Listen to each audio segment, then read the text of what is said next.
يرفع الله الذين آمنوا منكم والذين أوتوا العلم درجات والله بما تعملون خبير.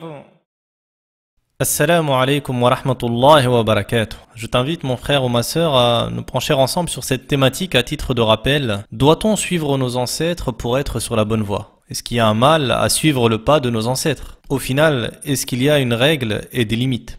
Je vous précise que le mot ancêtre revient plus d'une trentaine de fois dans le Coran. Allah Ta'ala nous a parfaitement expliqué ce sujet. D'abord, on pourrait se poser la question de pourquoi est-ce que Allah Subhanahu wa Ta'ala a fermement rejeté la parole de ceux qui ont dit, comme c'est reporté dans un premier temps dans Surat Al-Baqarah, au verset 170, Ba'd a'udhu billahi minash shaytanir rajim.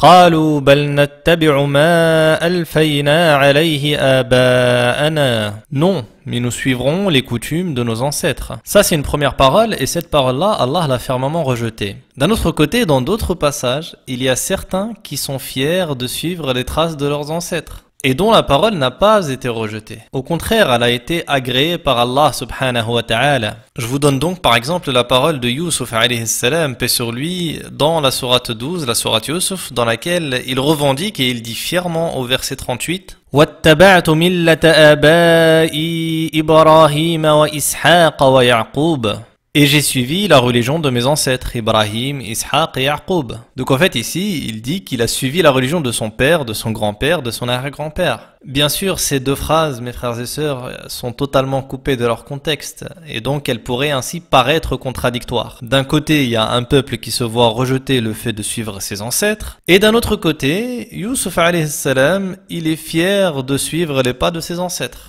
Alors je vous laisse avec la parole complète d'Allah subhanahu wa ta'ala, non découpée, et vous allez parfaitement comprendre la règle. Alors d'abord, on revient dans Surat Al-Baqarah, et le verset complet dit « وَإِذَا قِيلَ لَهُمُ اتَّبِعُوا مَا أَنزَلَ اللَّهُ قَالُوا بَلْ نَتَّبِعُ مَا أَلْفَيْنَا عَلَيْهِ آبَاءَنَا أَوَلَوْ كَانَ آبَاؤُهُمْ لَا يَعْقِلُونَ شَيْئًا وَلَا يَهْتَدُونَ » Et quand on leur dit « Suivez ce qu'Allah a fait descendre », ils disent « Non, mais nous suivrons les coutumes de nos ancêtres. » Quoi? Et si leurs ancêtres n'avaient rien raisonné et s'ils n'avaient pas été dans la bonne direction? Donc en fait, ce peuple, on lui demande de suivre la voie d'Allah Azza wa Jal, la religion d'Allah, mais ce peuple préfère suivre les traditions de ses ancêtres. Donc ce suivisme aveugle d'ancêtres qui sont opposés à la voie d'Allah subhanahu wa ta'ala ne te protège de rien. Au contraire, il t'expose forcément à l'égarement. Maintenant, si on revient à la parole de Yusuf pour la mettre dans son contexte, qu'est-ce qu'il a dit exactement? Eh bien, il suffit de remonter sa parole depuis le verset précédent. Il a donc dit « Inni taraktu millata qawmin la yu'minuna billahi wa hum bil akhirati hum kafirun.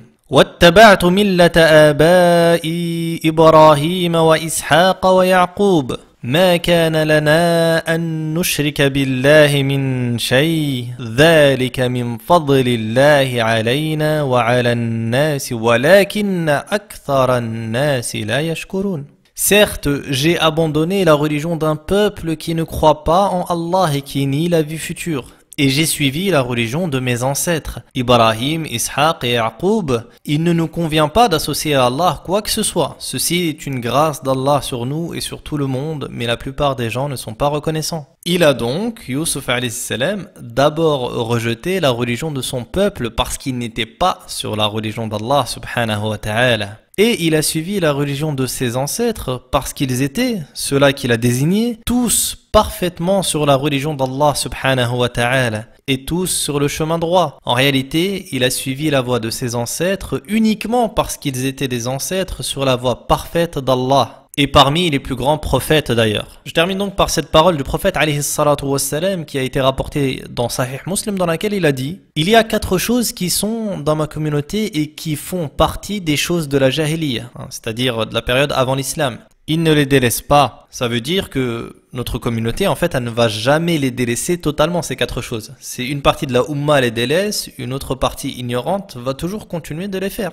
Et donc, premièrement, voilà ce qui nous intéresse ici dans ce rappel, le fait de se vanter de ses ancêtres. Le fait de se vanter de ses ancêtres. Et il y a aussi le fait de critiquer la généalogie, la demande de pluie aux astres, qui est du shirk bien sûr, et les lamentations.